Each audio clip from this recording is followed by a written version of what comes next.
Hello, my name is Nick Acuna, and this is Jump Chess.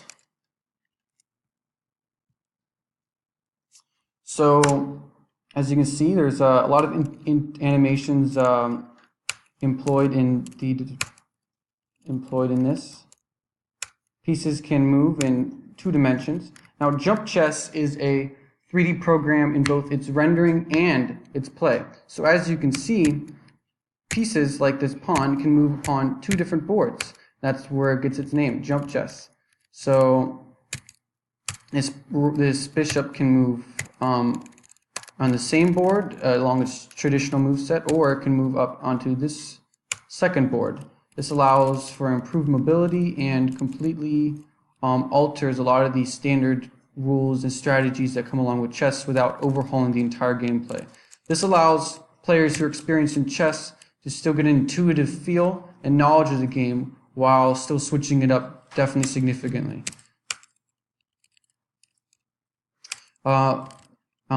Included functionality includes this scrolling animation that turns and rotates around that helps indicate the turn of the game.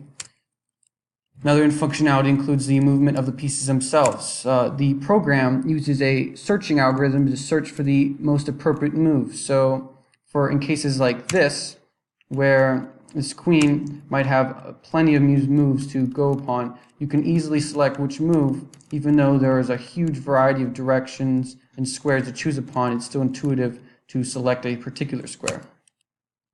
Another functionality includes in the movement canceling moves using the shift key, obviously being able to switch the boards that you can control, and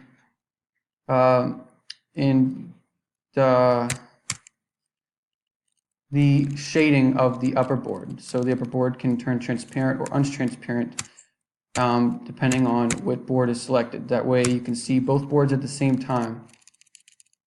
That's really Jump Chess, so thanks for watching.